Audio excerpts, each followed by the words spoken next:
The Alice Street Inn. Chapter 1. "Nicky, can you come in here, please?" Jeff's voice interrupted Nicky's research into a client's business setup. Since she's been promoted 6 months ago to be Jeff's personal assistant, he'd started to give her new assignments every week. She enjoyed the new work so much that she was considering getting qualified as a paralegal. She gathered her notebook and started for his office. When she'd first got the job, she'd been worried that it was because of her relationship with Jeff, but that had ended a year before, and he assured her that she'd earned the job with her skills. "What do you need?" she asked before noticing Jeff wasn't alone. Ian Tremont was sitting in the client's chair to the left. Ian had been the other candidate for her job, and when Jeff picked her, Ian had avoided Nicky for a couple of weeks. Jeff stood and pointed to the other chair. "Nicky, have a seat." His tone was cold, and Nicky's stomach clenched in fear. What could have made him angry? Had a client left for another firm? Jeff's clients loved him, and he was the best contract lawyer in town, so few clients left. Nicky sat and waited for Jeff to continue. "There's been a problem with the Mickelson case. The judges denied our arguments, and we've lost a $5 million settlement." Jeff looked at a folder on his desk. 2 documents were removed from the discovery and given to opposing counsel after the fact. Nicky leaned forward. This was serious. "Do you have any idea who removed the documents?" Jeff looked at Ian. "Yes. We have the name of the last person to check out the files before they were sent to Largo and Jones." Was that why Ian was here? It was hard to believe he'd done something so stupid. "What do you need me to do?" The 2 men exchanged glances again. "Nicky, why did you check out the file?" She opened her mouth to answer the question before the words sunk in. Why had she checked the file out? She would only do that for Jeff. "When was this?" Her voice shook as her chest tightened. There was something really wrong. 2 weeks ago. Nicky watched as Ian took notes. "There's no reason for me to need the file. I would have only taken it out for you." This was all a mistake. "I was in New York." Jeff's usual affable tone was gone. "Then I can't think why I would have signed it out. Can I see the file?" There was no way her signature was on the register. Jeff looked over to Ian, who pulled a sheet of paper out of his folder and handed it to her. Nicky took it and saw her signature at the bottom of the list. Her gaze went to the top, and it was for the Mickelson file. She knew she hadn't taken the documents, but it was her signature on the page. "I didn't take anything out. Jeff, I wouldn't do something like that. You know me." He should know her better than this. Jeff pointed to the page. "There is no other explanation. You were the last person to handle the file." Nicky shook her head. This was serious, and she couldn't prove that it wasn't her signature. "I swear I didn't take the documents. I wouldn't do anything to harm the firm." Jeff held up his hand. "Nicky, we have your signature. I've managed to contain the damage with Largo and Jones. They aren't going to report us to the bar. They are willing to believe it was a mistake. They can afford to be generous since they won the case." Nicky clenched her hands around her notebook. "And Mr. Mickelson?" The client had every right to be angry. "He won't be pursuing action. I'm not sure of his reasons. I didn't ask why." Jeff looked down at the file open on his desk. "Nicky, we can't ignore this. I'm sorry, but we're here to terminate your employment. We can't have any suspicion on the firm right now." "Because you're planning to run for a judgeship?" Jeff had talked about his political aspirations for years. Judge was just the first step on the way to governor. That's one reason she'd ended the relationship. Being a politician's wife was far more commitment than she felt for him. "There are lots of eyes on me and the firm right now. If you have any proof it wasn't you, tell me." Nicky couldn't speak. How could she prove she didn't do this? They had proof she'd signed out the file. "I only have my word." "That won't help." He pulled 2 papers from the file. "This is the easiest way, Nicky." He pushed the first paper toward her. "This is an agreement that you will not talk about the incident after leaving." He waited, and when she didn't sign, he put the other sheet next to it. "This is a check for $10,000. I convinced the other partners that you deserved something for all the work you've done up to now." Nicky couldn't bring herself to reach for the papers. She wouldn't sign a document that said she'd done something she hadn't. And if I don't sign? Nicky, the other partners are not happy. I don't know if I can stop them from taking action if you don't. Right now, you won't get a recommendation from us, and I know that's going to make it hard to get another job in town. If you don't sign, well, they might prosecute. She couldn't breathe.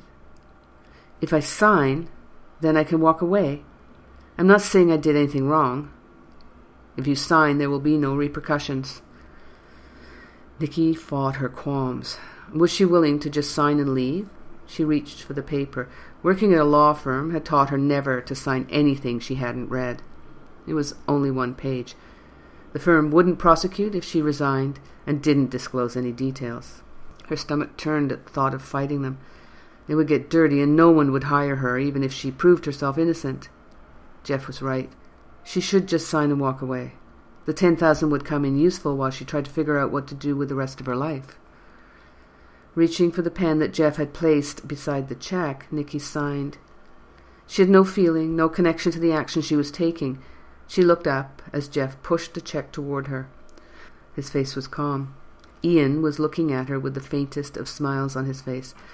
He was looking forward to getting her job. There was no doubt that's what he was expecting. Ian will escort you from the building, Jeff said. I'm sorry it had to end this way. Nicky blinked and looked out her open window at the harsh spring light. The tears blurred the details of the building across the street into a watery block of brick and glass. Kids were skipping rope on the sidewalk downstairs, their chants keeping in time to the metronomic precision of the rope hitting the concrete. What would normally make her smile just fed the feeling of betrayal. How could those kids be so happy when Nicky's world had just shattered? She walked to the window and closed it. Looking through her reflection to the storm clouds racing towards the city, Nicky felt the same churn of change inside. Spring weather was about to put an end to the street play, at least for a while. Even through her tears, she thought it was a pity. Portland was not a place where kids got a lot of sunshine. She focused her eyes on her reflection. Her blonde hair, usually styled in a professional French pleat, was a mess of wisps floating with the building static.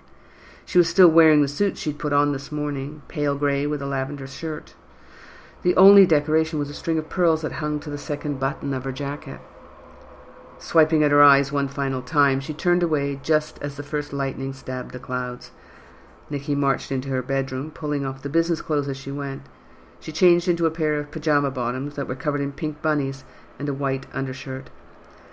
After washing off her makeup and dragging her hair back into a ponytail, she went back to the kitchen, opened a bottle of Malbec and a bag of potato chips, then plunked herself on the sofa to watch the storm. 2 hours later, the storm and 2 glasses of wine had helped her stop crying. The chips gave her the expected guilty comfort. "That's enough of that," she said as she crumpled the half-eaten bag of chips. "You are not going to end up fat again." She picked up her phone and started looking through her list of contacts. Remembering her parents were still on safari and out of contact, she called her sister's number. "Hi, this is Melissa. I'm out of town for a week. I know it's hard to believe, but I'm hiking, and there's no signal. So whatever the crisis is, solve it and tell me about it when I get back. Leave a message if the thing's not full." Nicky sighed. Melissa had taken up the outdoors as her new passion. She didn't leave a message. Flipping through the list of contacts again, she wondered who to call. Alicia? Not yet. I don't need commiseration or revenge. Louise? No, she's got enough going on with the new baby. She kept pressing the key to scroll down the list until she hit Max Bryant. Perfect. He'd listen, and he was far enough away that he couldn't come running over for a pity party. She pressed the button to call him. "Nicky, what's up?" Max said after one ring. She opened her mouth to start telling him, and a sob escaped. "Hey, what's wrong? Are you hurt? Nicky?" Taking a deep breath to loosen the knot in her throat, Nicky blurted out, "I got fired." "Tell me what happened." Max's professional voice helped calm her. Being a sheriff in a small town meant Max had to be able to handle all kinds of crises, a word Nicky had never thought would apply to her. She poured another glass of wine and took a sip before answering. "They say I took some important documents from a file. I didn't, I swear." "I know you wouldn't," Max said. "Keep going." Blinking tears away, Nicky spilled the whole story. The file was signed out with my signature. I don't remember signing it out, but I must have. The client lost the settlement because the papers were missing. Jeff said the other partners wanted to just let me go. He made them give me a severance. He said it would be better if I just took the check. Is this the same Jeff you dated? Nicky sighed. Why did that sound so bad in retrospect? You know, we only went out a couple of times. It didn't work out. We were fine with it. Or I thought we were. She could almost see Max's expression. He hadn't been happy when she started going out with Jeff. Do you know who set you up? Nicky took another sip of the wine while she thought. No. Maybe I do, but I can't think. It's like someone shut a door in my mind. Now she told Max. The sadness was flowing out, and anger filled the void. Thanks for believing me. Not a moment of doubt, Nicky. Don't worry about the muddy mind. It's a shock. If you do have an idea, it'll come back. Do you want me to call some friends in Portland PD? If they come up with something, you could sue. Nicky's mouth twisted at the thought of turning on Blacksmith and Jones. No matter what happened, she had friends there. She had grown up there. No, it won't help. Even if I could prove that I'm innocent, the fact that they believed the lies so easily is what hurts the most. I know I didn't do it. That's good enough. And I signed an agreement to keep quiet about it. She wondered if that was also a product of the shock. Or maybe she was just an easy mark, and that's why it had worked so well. Max's voice cut through her thoughts. Okay, Nicky, I'll keep your secret. Do you have any plans? I could start on a bucket list, she laughed. Is this going to be one of those turning points? Oh God, please don't let me get all inspirational poster on people. Max's laugh joined hers. You know, he said, it could be seen as an opportunity to change, if you were feeling adventurous. What are you trying to get me to do? Nicky remembered some of the harebrained schemes Max had dragged her into in college. If you could do anything now that you have the freedom from the daily grind, what would it be? Max asked. They'd played this game in college, too. You know what I would do? Nicky said. I'd travel.